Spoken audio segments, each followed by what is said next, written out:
Hey, this is Dr. Ben Weitz, host of the Rational Wellness Podcast. I talk to the leading health and nutrition experts and researchers in the field to bring you the latest in cutting-edge health information. Subscribe to the Rational Wellness Podcast for weekly updates. And to learn more, check out my website, drweitz.com. Thanks for joining me, and let's jump into the podcast. Hello, Rational Wellness Podcasters. Today, I'm very excited that we'll be speaking with Udo Erasmus about essential fatty acids. Udo Erasmus is a pioneer in the health and wellness movement for over 40 years. Udo co-founded Udo's Choice supplement brand, including his Udo's Oil, which is a blend of omega-3, 6, and 9 oils from flaxseed, sesame seeds, sunflower seeds, evening primrose seeds, and other organic sources, and can be found in nearly every Whole Foods and health food store in the country. Udo is a sought-after speaker and an accomplished author of several books, including Fats That Heal, Fats That Kill, which sold over 250,000 copies, and his new book, Your Body Needs an Oil Change, which is, I think, soon to be published. Is that correct, Udo? That's correct. We're working on it. A work in progress. All right. So thank you so much for joining us today. Yeah. Well, I'm glad that I don't have to talk to myself in the bathroom mirror. So I appreciate you having me on to talk about what I talk about and think about. Right. That's great. So perhaps you can tell our audience a little bit about your personal history and how you got interested in health. Yeah. Okay. The long story is I was born during the Second World War. So that means I'm going to be 81 this year. And I got really interested in science because things were so unsafe. I felt so unsafe. I was always looking for how things work, because when you know how things work, they become more predictable. And so I got into science, and I got to bioscience, and I got into psychology, I got into medicine because I thought it was about healthcare, because we call that healthcare, but it's actually about disease management. And I went back into biochemistry and genetics, where you learn how normal creatures work in normal situations, which is kind of a definition of health. So I have a good background in health, but nobody calls that health. They call it biology, and they call it biochemistry and physiology and genetics. And I did all of that. And then I left university, and eventually I took a job as a pesticide sprayer when my marriage broke up, and I was really upset and wanted to kill something, and sprayed pesticides for a living for 3 years, really careless. I actually walked over the lawns that I'd sprayed barefoot, and the skin peeled off the back of the bottom of my feet.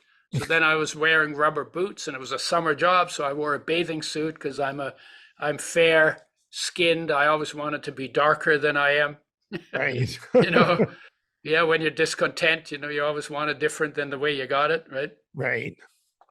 And 3 years, I got poisoned by the pesticides I sprayed. I ended up with cramps, nausea, dizziness.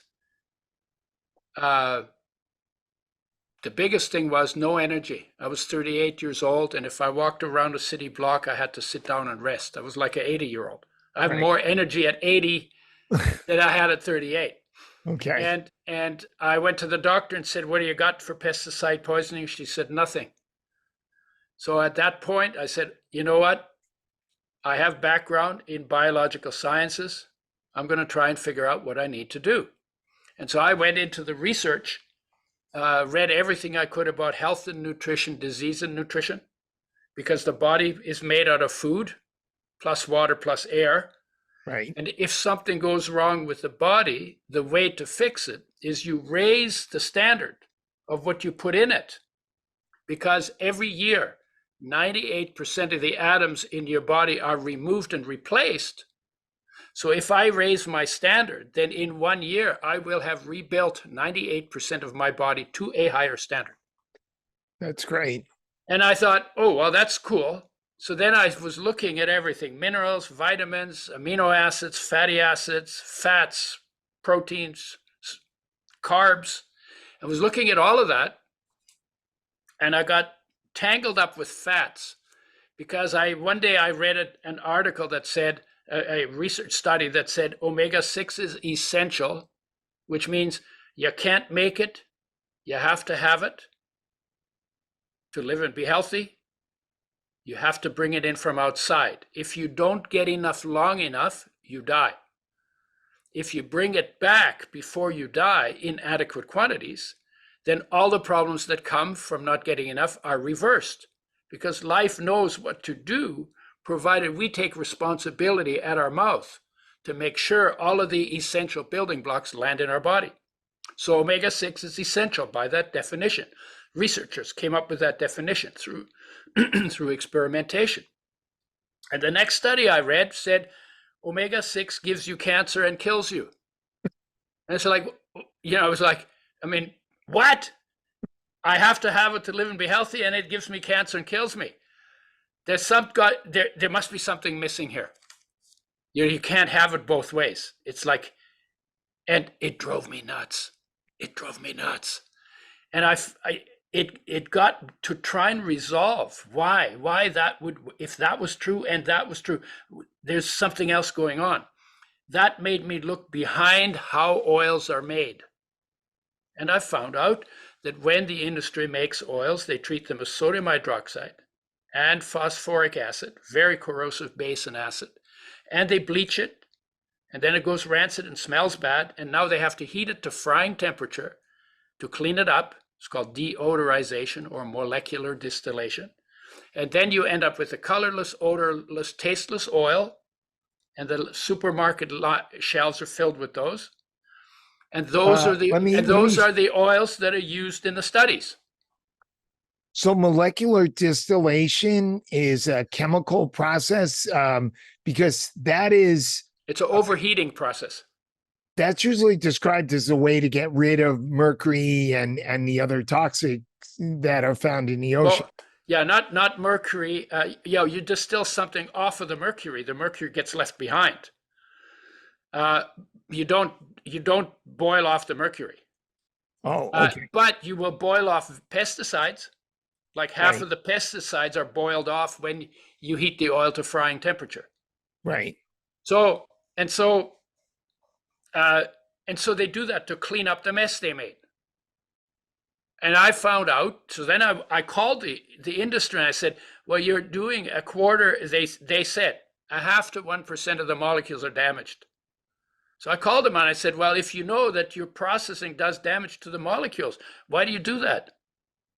And he says, well, one of the reasons we do it is because we can boil off half of the pesticides in the oil.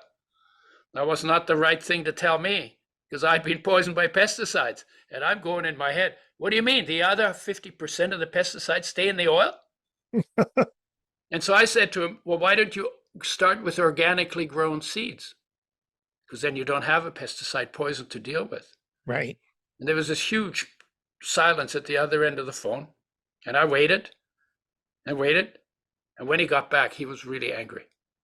He said, I don't know what your problem is. He said, the oil is still 99% good. It's only 1% damaged. And if you got 99% on an exam, you'd be damn happy, wouldn't you?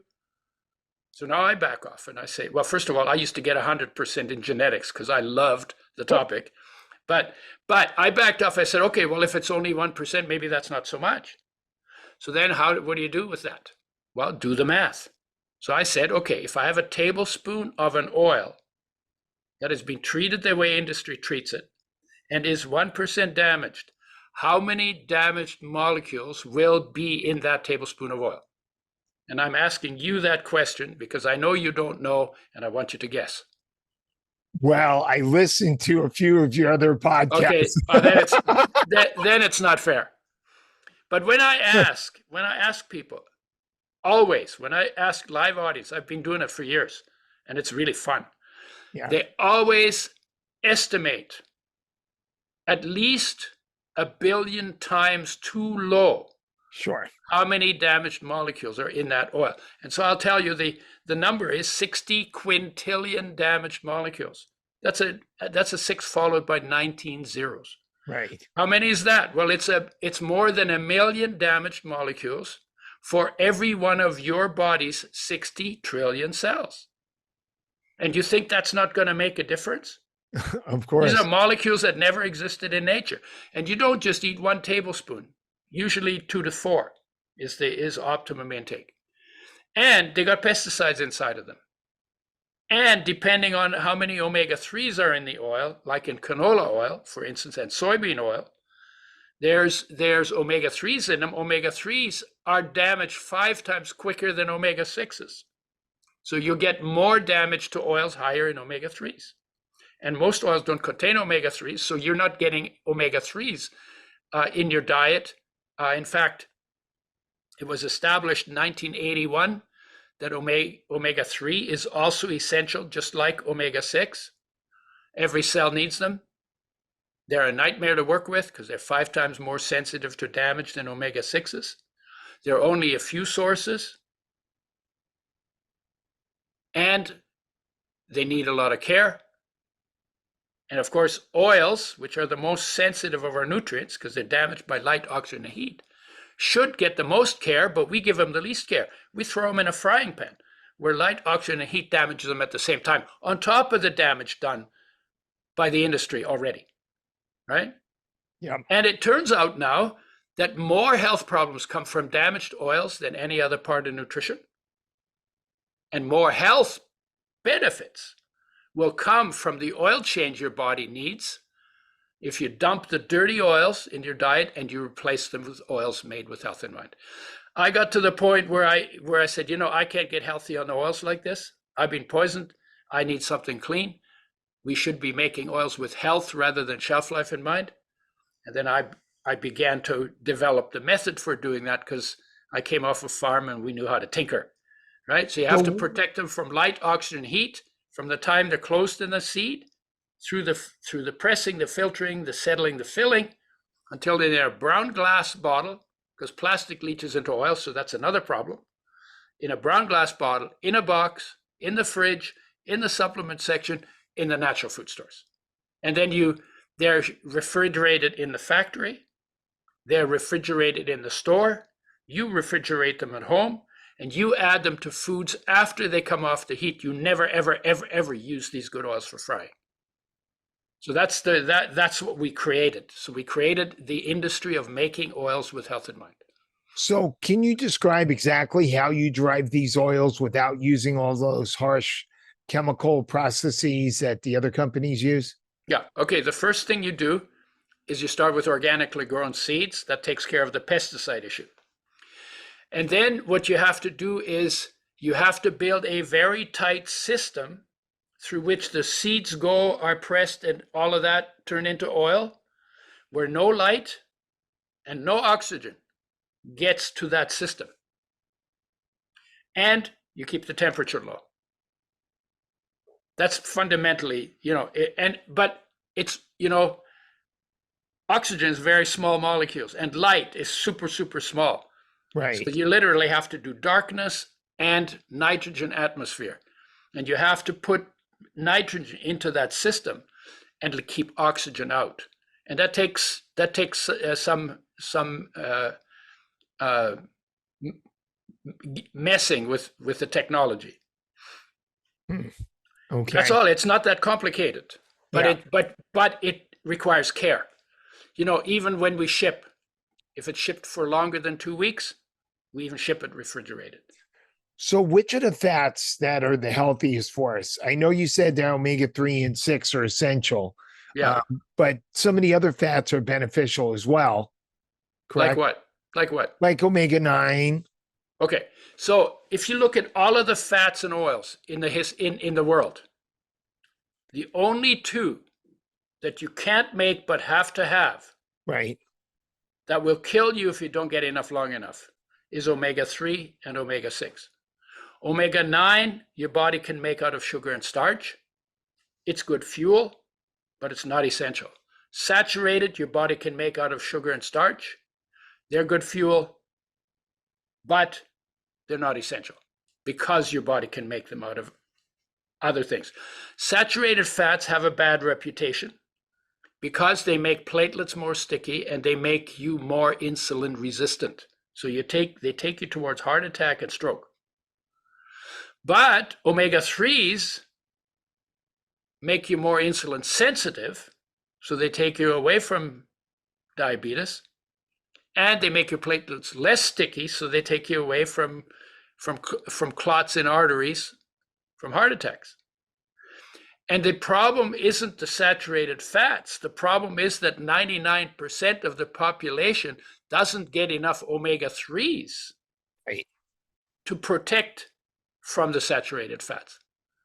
So when saturated fats give you problems, it's because you're omega-3 deficiency. We're blaming the saturated fats for what should be blamed on damaged omega-3s or not enough omega-3s in the diet. Okay, right. But the only thing that's essential from the whole arena is omega-3 and omega-6 essential fatty acids. Right.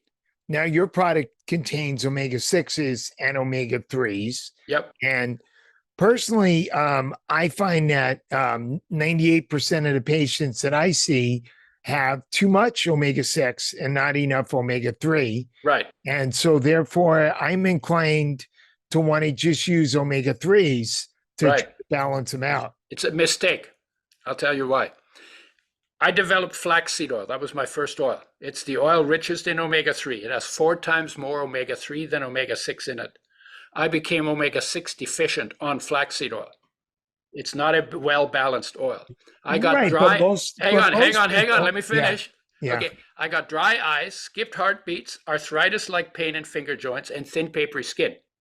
Fixed it by eating sunflower seeds, which only have omega-6s. So I brought the balance back. But the second part of that is that the omega-6s that most people get are damaged. And I want you, if I want to make you healthy, I want you off of the damaged omega-6s and replace them with omega-6s that are also made with health in mind. That's why the blend, we have twice as much omega-3 as omega-6. That's higher than omega-3 than omega-6, but not so high you become omega-6 deficient, and the omega-6s are also made with health in mind. That's why we do that. We're trying to get you into an oil change, not an oil addition. Right. The problem is that so many people are eating food cooked in restaurants. They're using commercial salad dressings. And even if they eat nuts and seeds, they're getting so much omega-6s that I think we need to focus on the omega-3s to balance them out. Yeah, well, you can believe what you want. We did it that way. We did it that way because we're trying to get people healthy. Right. And I can't get people healthy on flax oil that can make them omega-6 deficient.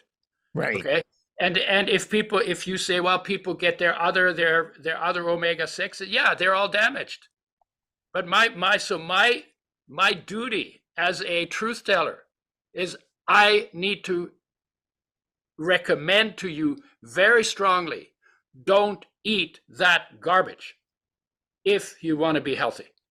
So how much fat? We put them in, they're not garbage, and we want you to get out of the garbage sources that are everywhere. And that's hard. You have to make decisions. That's not easy. How much fat should we have in our diet? How much?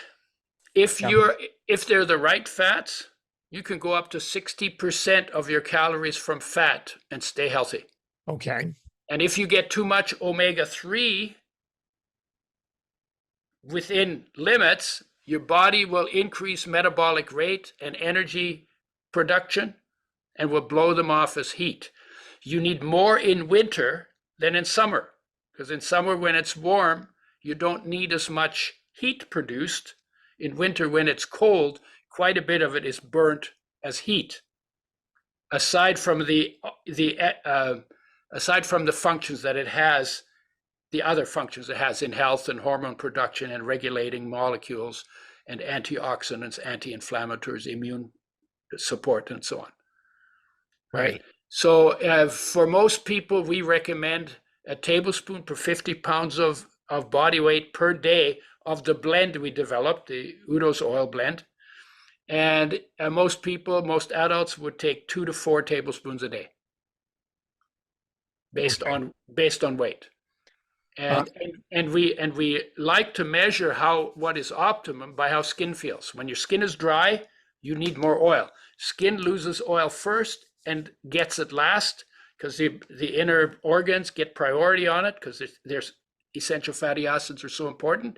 You can live with dry skin, so skin gets them last, loses them first.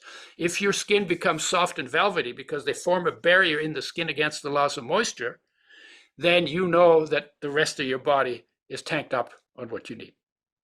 Right? Now, isn't fish oil a better source of omega-3s because flax seeds contain alpha-linoleic acid, which is poorly converted into EPA and DHA, which are the active forms of omega-3s. Yeah, you're saying all the stuff that I get told all the time. I've been at just so you know. I know you've heard all these. Just so you know, I've been at this for over 40 years, right? I know you have. 1980, I got poisoned. 1981, omega-3 was established as essential. And so the question about fish oil, fish oil, omega-3 is 5 times more sensitive to damage than omega-6.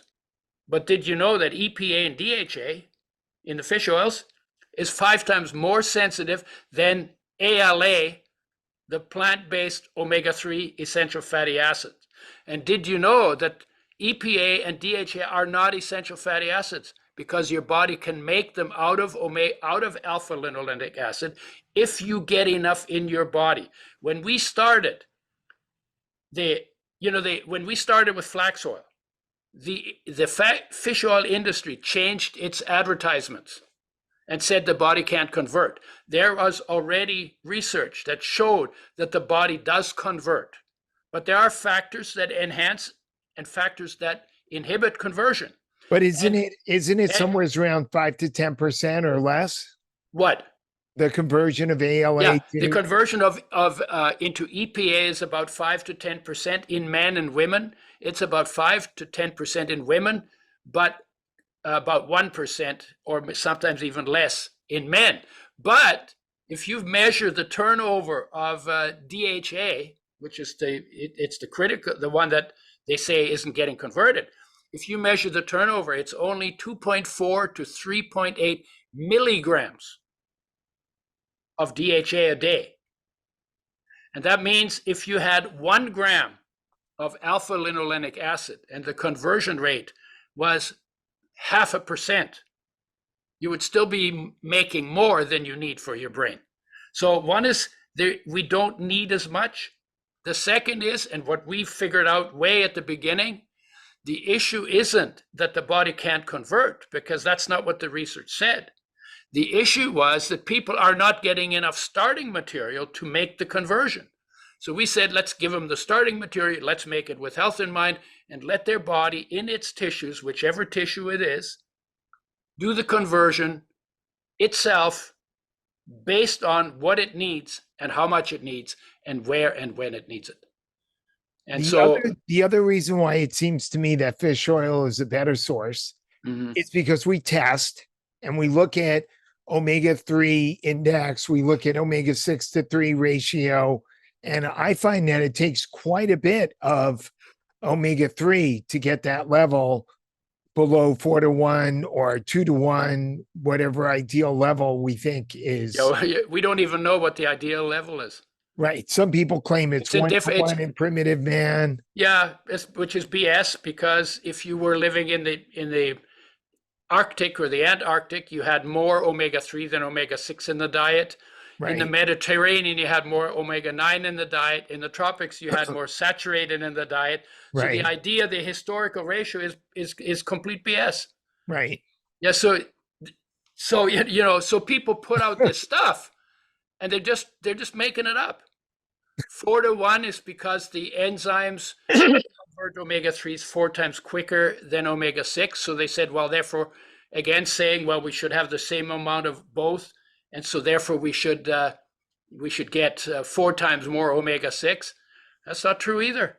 The Inuit diet was 2.5 times richer in omega-3 than omega-6. Right. And then the other thing is, in different tissues, the amount of conversion required is different. And so what are you measuring when you measure conversion and ratios? They usually use plasma. You know why they use plasma? Because it's easy to work with.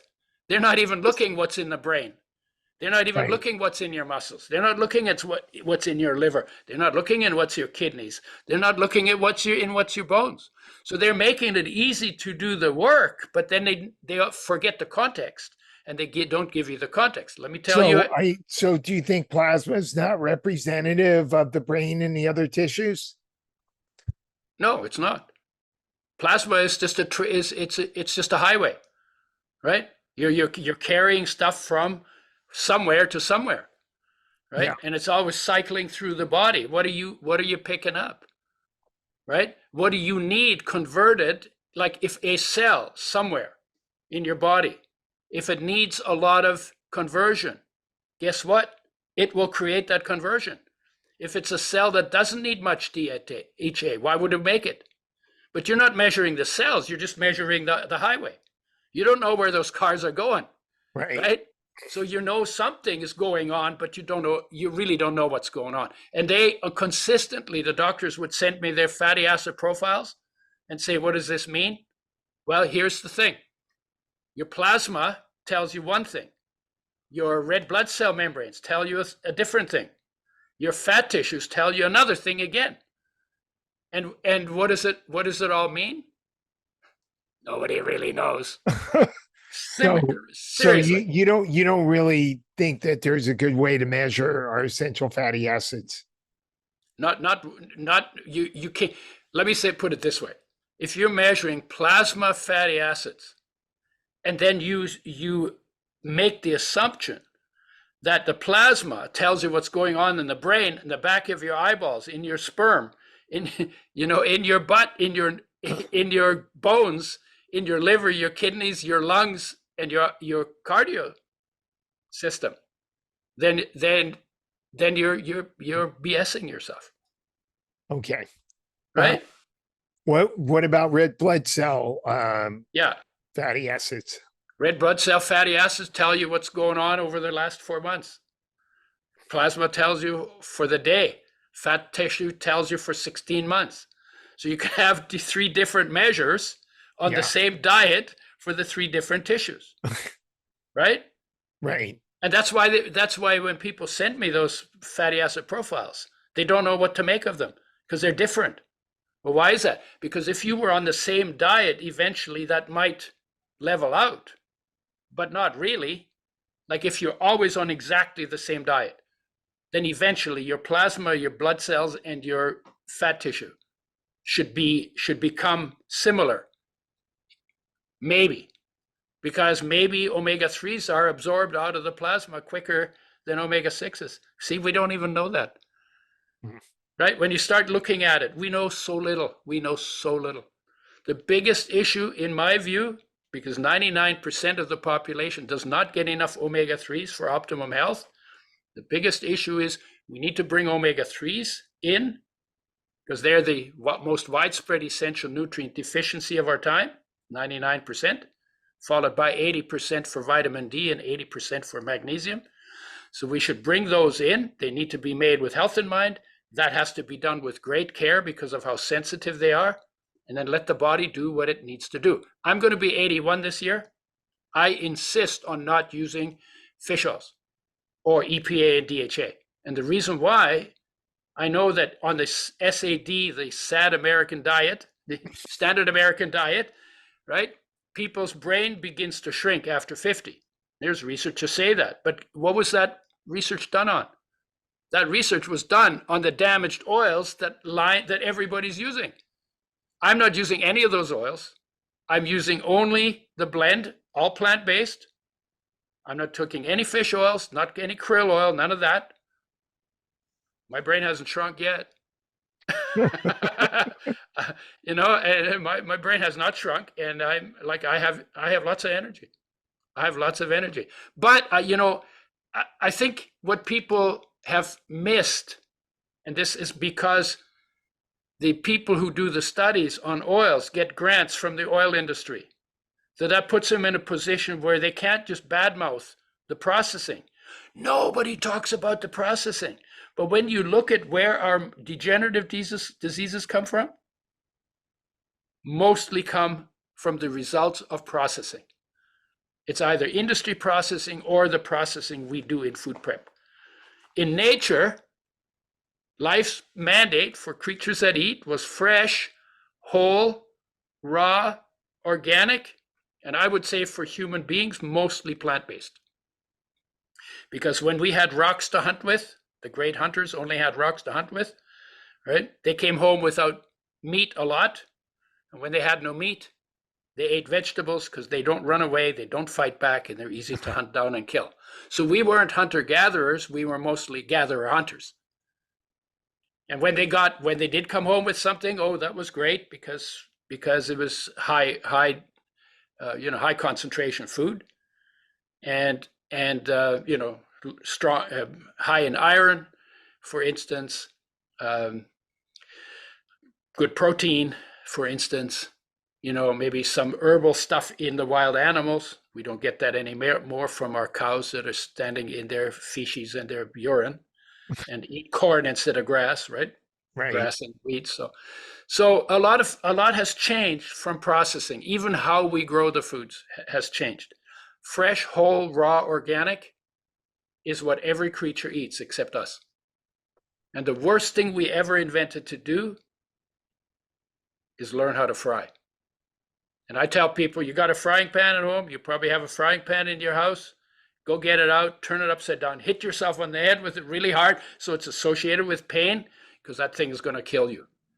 Because when you fry anything, starch or protein or fat, you increase inflammation, which is behind most degenerative conditions and pain, and you increase your risk of cancer, each one of them independent of the other when you overheat them. And the worst is the oils, because they're the most sensitive. But what if you fry at a lower temperature using a healthy oil? Well, you wreck the oil. And then fried oils fry health. So fried oils fry health, fried foods fry health. Even at a lower temperature, even with an oil that has a high burning point? High smoke point just means that you can do more damage before you notice. Seriously. That's just like it's an invention. It's an invention. It's like I'm sorry to have to break it to you, to your audience, right? There's a lot of crookedness going on. It is so corrupt.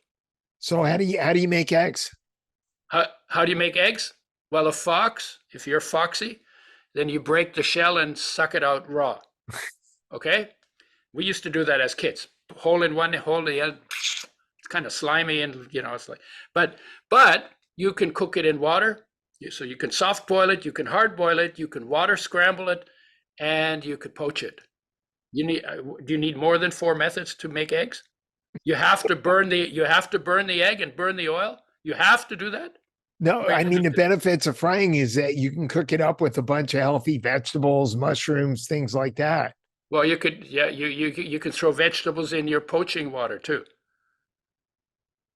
It's not like, and I have to tell you, the worst thing we've ever invented to do to food regarding health, but when you is learning to fry, and the oils that are the most sensitive nutrients that we damage the most in the frying pan. But when you throw your vegetables in the water, you're going to leach out a lot of the phytonutrients, and you're not going to get those. Well, you're going to leach out some minerals. Yeah. You're going to leach out some minerals in the water, so drink the water. Drink the damn water, right? And if you eat them raw, you're not losing anything. Right. But if you cook them in water, you destroy the enzymes that help with digestion that are in the food. So you wreck those. You kill any probiotics on the food. So you need to replace those too, right? So cooking in water is already bad enough. When you fry in oil, you kill the probiotics. You destroy the enzymes. You lose a percentage of every one of your of the vitamins. You wreck some of the more sensitive amino acids. You completely trash the essential fatty acids, and then you burn the food, and all that yellow, brown, black, turn into smoke stuff. That's all toxic.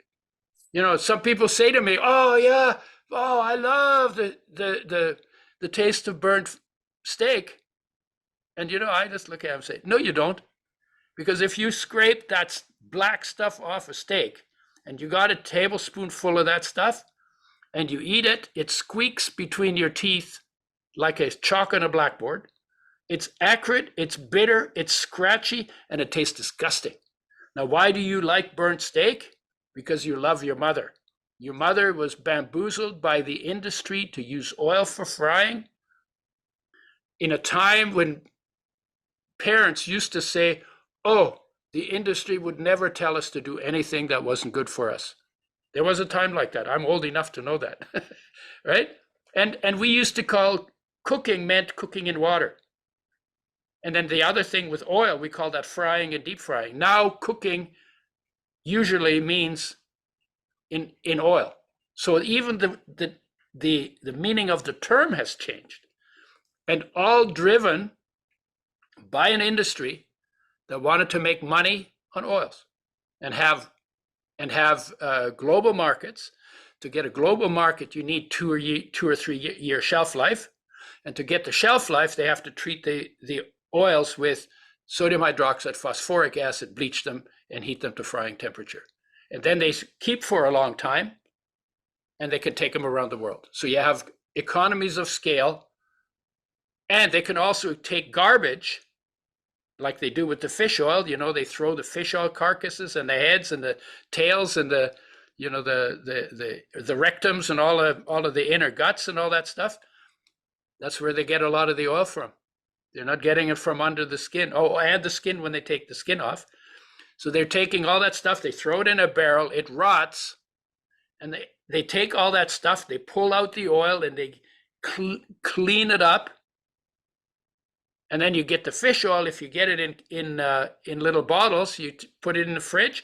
Once you open it, within 2 or 3 days, you can already smell the rancidity. That's how fast that stuff goes rancid from reaction with oxygen once you open it. Now, when you take fat supplements like essential fatty acids, should you consume tocotrienols, which is a form of vitamin E, or herbs or other antioxidants that keep the fats from going rancid? Yeah, okay. This is the first good question you're asking. No, so here's the thing. Sugar, starch, and fat, those are fuel foods. Would you agree? They're Sure. fuel foods. Okay. And what is a fuel food? A fuel food is a food that burns in your cells and creates the fire of vitality, of energy, of life. Does that make sense? Sure. Okay. So you have those 3 foods. Here's the thing. If you have a good fuel food and it gives you a nice roaring fire that is your vitality and your juice, that fire will throw sparks, right? Okay. A good fire throws sparks, just like you make a fire in your fireplace. And if you really get it roaring, then you know you're going to have sparks fly out and they're going to land on your carpet and burn holes in your carpet. So you put a screen in front of the fire. Well, in your body, the screen to pick off the sparks that a strong fire produces are called antioxidants and anti-inflammatories. And those are found in whole foods. But when you make white sugar, all the antioxidants are in the pulp that you throw away. So you get the fuel, you get the fire, and you don't get the spark control. That's why sugar increases inflammation, because inflammation is caused by the uncaptured sparks. And the same thing with white flour, and the same thing with what I call the white oils, because they take all the antioxidants out of the oil when they make those colorless, odorless, tasteless oils. So you're getting fire without spark control. So I have really good news for you. We don't take the spark control out of the oils we make. They're unrefined. The spark control is still in there. But I have an even better news for you. Omega-3, this is only recently that I figured it out. When you take omega-3s, about 80% of them are turned into fire. What happens to the other 20%? Well, they're converted into EPA and DHA, so structural. Out of EPA and DHA, the body makes hormone-like regulating substances called eicosanoids. Right. Prostaglandins, prostacyclins, thromboxanes, leukotrienes. And from DHA, the body makes myrisins, which are anti-inflammatories for the immune system, and resolvins, which resolve inflammation, so they're anti-inflammatory, and protectins, which are antioxidants, very powerful antioxidants, and endocannabinoids that make you feel good. So these are all made out of omega-3s. And omega-3 is the only fuel food that not only gives you the fire, but part of it is turned into spark control made out of the same omega-3s. How about that? I'm not sure I quite follow you there. Okay. That. Well, like sugar is fuel food, but it's not spark control. Okay. White flour is fuel food, but not spark control. Colorless, odorless, tasteless oils are fuel foods, no spark control. Well, here we have one molecule in the fuel category, the only molecules that is not only turned into a great fire, but some of it is converted into its own spark control, made out of the same molecule. And when I heard that, when I got recognized, I said, "Holy smokes, who came up with that? How incredibly genius is that? That you have something that makes a super fire." And omega-3s make the strongest fire in the body. Like our athletes, when they use the blend at a tablespoon per 50, mixed in food, spread out over the course of a day for 30 days, and they do their sport to exhaustion before they started and 30 days after they started, they go up 40 to 60% in their performance of their sport when they do it to exhaustion. So huge, unbelievably good fire starter. They also turn on fat burning genes in the body, so they get your fats burning. So they help with weight management. They also turn on thermogenesis, so you blow off heat, you blow off overweight as heat, and they turn into their own spark control. And you know what? It doesn't come better than that. So some people would say, rather than consume the oils, why not consume the nuts and seeds? Yeah. And I know that a lot of times we'll use flaxseed sometimes therapeutically. Yeah. Flax seeds help to lower lipoprotein A, and flax seeds can help with metabolism of estrogen to go down the right pathway. But I typically tell people to get organic flax seeds and grind them and then consume them that way rather than the oil. Mm-hmm. Yeah. There are some people who don't trust anybody, so they go back to whole foods in nature. And by the way, this is not a new question for me. That one either, right? I'm not trying to. And so the idea is that nature's mandate is optimum health. That's really what it's based on, right? Okay. Isn't that what that question is based on? Nature's optimum health. Therefore, forget the oils. Just eat the foods the way nature makes them. Sure. You can make another argument that if you have the flax seeds, maybe you're getting the lignins and the fiber, the other things besides essential fatty acids too. Yeah. Okay, that too. So I was asked that question, and I started thinking about it. I said, well, is nature's mandate optimum health? And my answer is no, not really. Nature wants you healthy enough to grow up, to reproduce, to be there till your kids don't need you anymore. And when your kids don't need you anymore, nature doesn't need you anymore either. Right. And then you get recycled. Your body gets recycled. How do you get the body out of here when it's time? From nature's point of view, well, you never make it optimally healthy. So as your machinery runs down in your 40s or early 50s, if you're always suboptimally healthy, then recycling happens earlier. Right. So what I tried to do, but then I wanted to prove it. So what I did is I got all my oil. I completely didn't do any oils, only from foods. And mostly, obviously, seed and nuts because they have the most oil. So I took 5 tablespoons of flaxseed oil.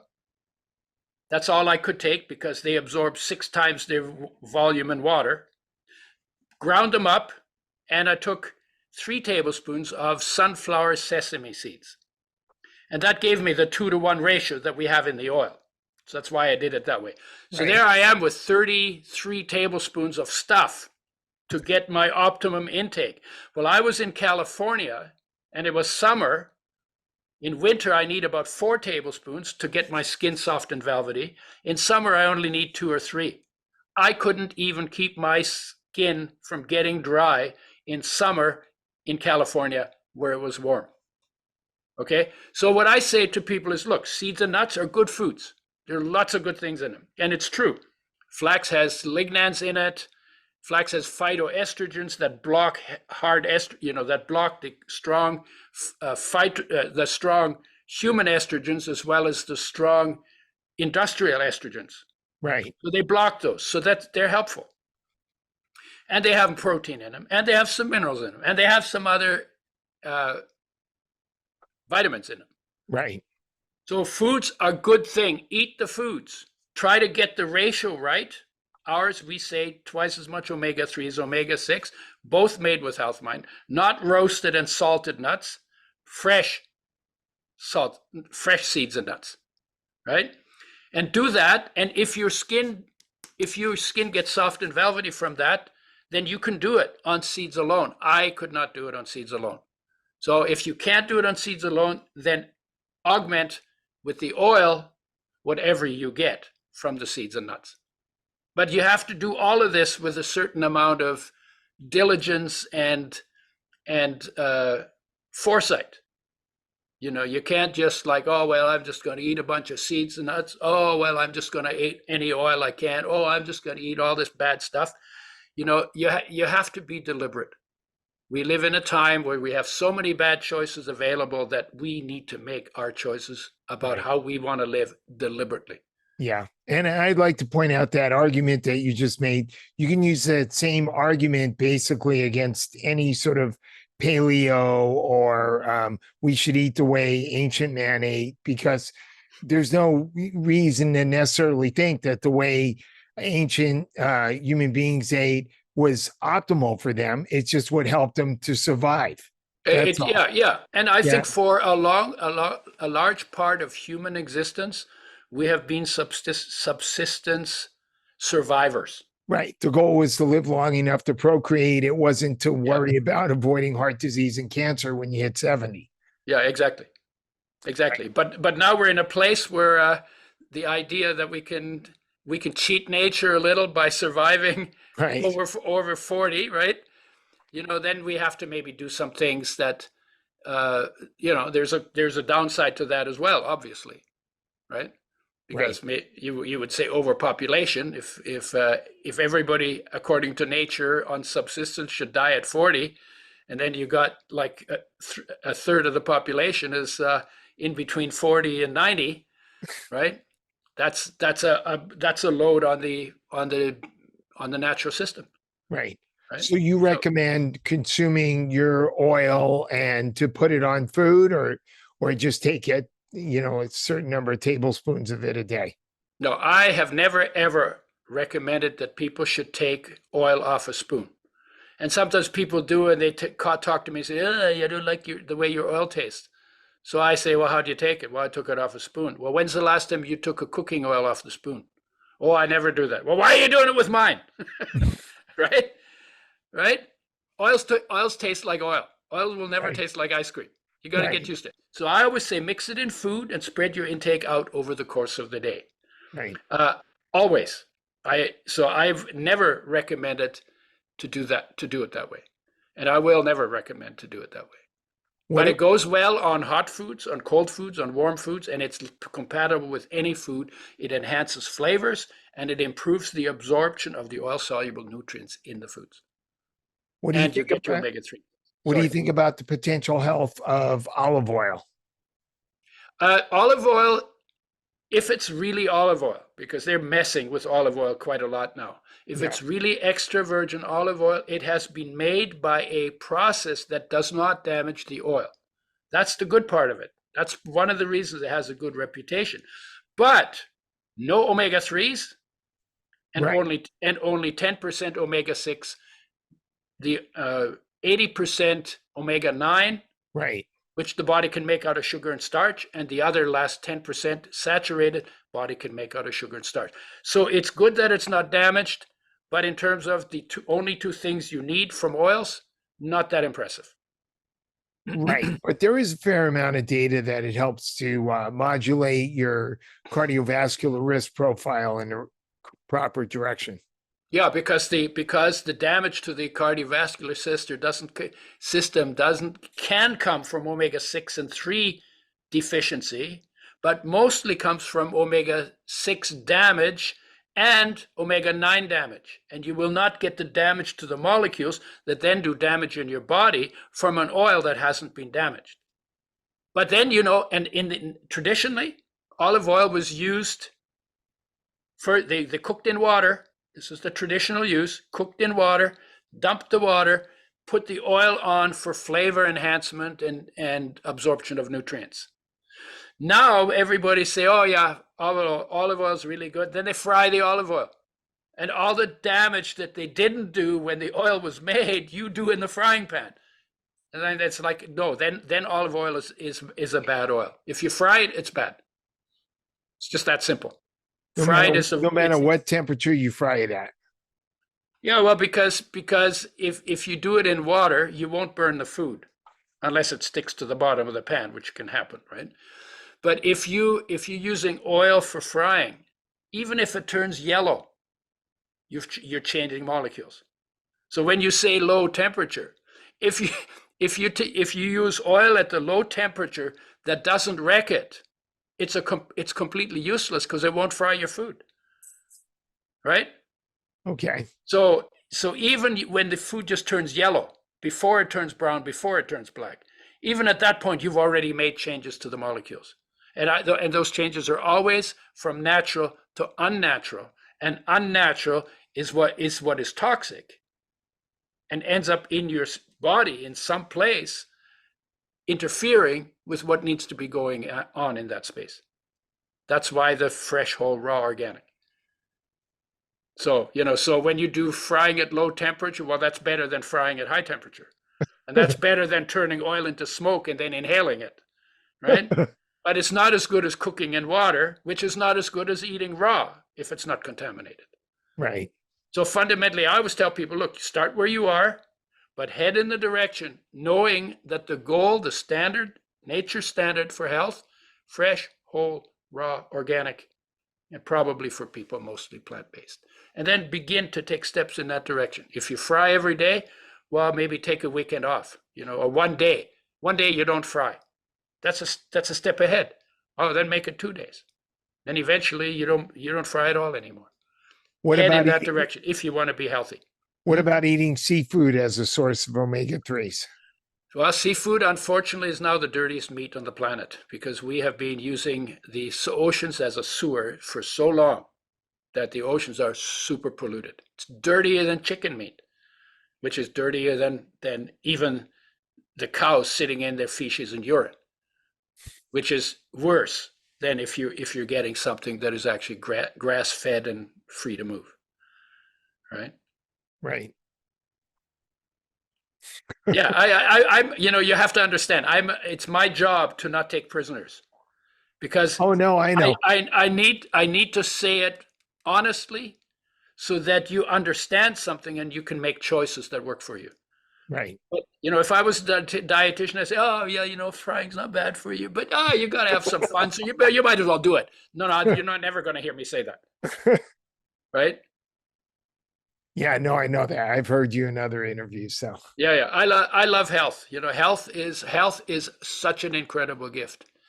yes. Being pain-free. I'm 80. I'll be 81 in May. I have not any pain in any of my joints, and That's great. the joints that get fat. You know how the joints swell and all of that. Yeah. I got nothing of that. None of my fingers are bent and can't straighten. You know, all the stuff that happens with arthritis and stuff. Right. But when I was 38, I had the beginnings of arthritis in my knees. So if I just bent my knees standing and put a little pressure on my joints, they hurt. So I had the beginnings of arthritis. All of my siblings have arthritis. I got nothing. Why is that? Fresh, whole, raw, organic, mostly plant-based. Right. And I don't use the cooked oils, and I don't buy that stuff I could get a salad in the restaurant that doesn't have fried oil in it. So I get the salad, right? And at home, I have very little bread or pasta, no pasta in the house, no bread in the house. No flour stuff. What does your diet look like? Okay, so one of the things I do, I like tahini. Tahini is sesame. Right. It's like peanut butter, only made from sesame. Right. Has good antioxidants. So I get this by the case. 500, it's about a pound in a glass jar. I like the glass. Has oil floating on top. Okay. Sesame oil. Sesame oil is about 45% omega-6, 40% omega-9, no omega-3. So I dump the oil off of the tahini and I put my oil on it. The better oil, right? Okay. But not only that, I put in cayenne and I put in ginger, and I put in turmeric or curry, and I put in black seed, and I put in cloves, and I put in ashwagandha and amla and bacopa. So I do the strongest herbs, the most powerful herbs are unbelievably good. Anti-inflammatory, anti-oxidant, anti-cholesterol, anti-cardio, anti-diabetes, anti-cancer, anti-lupus. They have so many, and spices are the richest source of those. So what I'm getting is I'm getting my sesame, there's my protein. I'm getting my oil, both omega-3 and omega-6 made with health in mind. I get all of these other spices that have antioxidants and anti-inflammatories in them.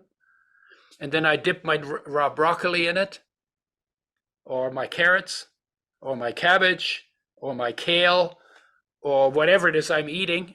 I don't use potatoes because white potatoes are actually associated with strokes. And my mother actually had a stroke. She loved potatoes, but she also fried them in butter. So she did some other things that were probably not cool. So that's what I eat. And then I take my supplements. I take 8,500 units of vitamin D a day. I have not had a cold for 3 years. So you just have tahini, that's all you have? Or do you put the tahini on something? Oh, you said you dip your vegetables. I dip your veggies in them, yeah. So I'm getting the veg. So I'm getting my salad with my tahini. Right. And then I also eat seeds and nuts. I have to eat seeds and nuts, and I have some fruit. Fruit in moderation. Greens are better than fruit because there's enough sugar in fruit that to be a concern when people have either infections that love sugar, bacterial infections that love sugar, or immune issues, because sugar inhibits immune function. And cancer cells love sugar. Right. So why feed them? Right. Why food them? They're not nice to you. Why be nice to them? Right? And so how do you do that? Well, you change what you eat. You starve them, basically. If you don't have any sugar in your diet, you're doing something to starve your cancer cells. Do you have any animal products on a regular basis? No, I'm pretty much off of dairy. I used to eat salmon, but I don't eat it anymore because, like I said, fish is the dirtiest meat on the planet now. So but we've done that to ourselves, right? So it's like, it's funny, but it's not funny. Right. But and I don't eat eggs, but I'm not a fanatic either. If I go to a restaurant, like they make me an avocado sandwich and they put a little sprinkle of feta cheese on it, I don't jump up and down and start tearing the place down. So I eat a little bit of it on occasion. but instead of milk, I use almond milk and sometimes oat milk. And when I was a kid, we had lots of dairy. It was all raw. We went to the farmer and got the milk. We used to milk the cows. We made yogurt out of it. Okay. But when you get milk here and you try to open it up and let it turn into yogurt, it actually rots. That was a big eye opener for me when I first moved to the city. Right. So that milk is not what the cow gives. It's very different. You don't know what else they put in it. And then it's in wax cartons. You don't know how much wax ends up in the dairy, the dairy fat. So there's a lot of issues there. That, and so a little yogurt occasionally might be okay, but you can get coconut yogurt. That's just as good for probiotics. Yeah. So, but I'm not fanatic about it. But I do think, and as the more I get older, the more I like raw foods and plant-based. I wasn't always like that. And I'm not doing it because I got this head trip, like this religion in my head about plants. It's just I'm following what makes my body feel best. Do you consume teas, coffee? Yeah, I have a drink in the morning that's matcha and turmeric in almond milk. Okay. But I also make green tea, and occasionally I have some herbal teas. And I drink lots of water, and I eat food that has water in it. So I pay attention to that as well. The best water is the water that's in foods. But I also have a machine that electrolyzes my water so I can make the water more alkaline. And so I pay attention to that as well. Right. Cool. Okay. So I think those are the things that I wanted to discuss with you. Anything else you want to bring up? Yeah, no, we're good. I also I do a stillness practice every day, because when you get really still, you discover the beauty of your own existence. Right. And it also reverses aging. Okay. So, and essentially you're talking about like meditation? Yeah, something like that. Meditation, self-knowledge, mindfulness, but focused on being present in the space that the body occupies. Right. Yeah, so I do that every day. It's kind of like we say, work hard, play hard. Right. We're missing one. Should work hard, play hard, do nothing hard. Right. Right? Because that's your balance. Right. Right? Because you can burn out playing too. Right. Burn out working, burn out playing. Where's the rest time? And you get more rest when you do a stillness practice than you do when you're sleeping. Do you use sauna or cold plunge? I'm not as big on the cold plunge. I do cool showers. I wouldn't say they're ice cold. I do that sometimes, more in summer than in winter. Right. And I haven't done a sauna for a while, but I've been most of the time pretty consistent on saunas. Sweating is good for you. Yeah. You can't argue with sweating. The best way to detox is through your skin.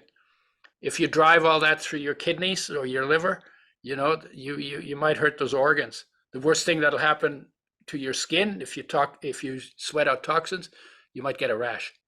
Yeah. Right. But you're getting rid of stuff, and you're getting rid of it in the most really in the simplest way, and your body's made for activity anyway.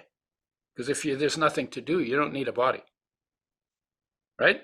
Then you could just be a little disembodied spirit floating around somewhere, right? So sweating is a sign of activity, and activity is important for the body. Right. And I have a medicine ball, and I have a little mini trampoline, and I have a chinning bar in my one of my door jambs. Oh, okay. Right? And so I do stuff, and sometimes I just dance. I don't need music to dance. I just like the movement. I don't do it for show. I just do it for what it feels like. Right. And stretching and all of that. So I do all of that, but nothing. I'm not trying to be a bodybuilder. I'm not trying to get really big. I'm just trying to keep body and soul together. Yeah. And that requires some activity. I walk. I also do quite a bit of walking, and I do gardening. So I'm active in that way. Yeah, that's good. Yeah. I go to the gym. For me, that's a form of meditation too. Yeah. Some people do. Yeah. I grew up on a farm, so my deal was always you exert effort to get things done. You know, Right. the pitch the hay or move the rocks or whatever. And the idea of going into a gym and then huffing weights and not getting anything done is strange to me. I get Well, why it it's makes, it's like you know, it's like pushing the plow. You just pushing the bench press or the no, well, I dumbbells, understand. or I understand. There's nothing wrong with it. And in the right. city where you don't have that kind of activity going on, it's important. But I still have a problem with doing that. So I find ways to do gardening or schlep stuff, help Yeah, somebody move and stuff like that. there you go. So yeah. So Okay, excellent. Well, thank you so much. Thank you for making it all the way through this episode of the Rational Wellness Podcast. For those of you who enjoy listening to the Rational Wellness Podcast, I would certainly appreciate it if you could go to Apple Podcasts or Spotify and give us a 5-star ratings and review. That way, more people will discover the Rational Wellness Podcast. And I wanted to let everybody know that I do have some openings for new patients. So I can see you for a functional medicine consultation for specific health issues like gut problems, autoimmune diseases, cardiometabolic conditions, or for an executive health screen, and to help you promote longevity and take a deeper dive into some of those factors that can lead to chronic diseases along the way. And that usually means we're going to do some more detailed lab work, stool testing, sometimes urine testing. And we're going to look at a lot more details to get a better picture of your overall health from a preventative functional medicine perspective. So if you're interested, please call my Santa Monica Weitz Sports Chiropractic and Nutrition office at 310-395-3111, and we can set you up for a new consultation for functional medicine. I'll talk to everybody next week.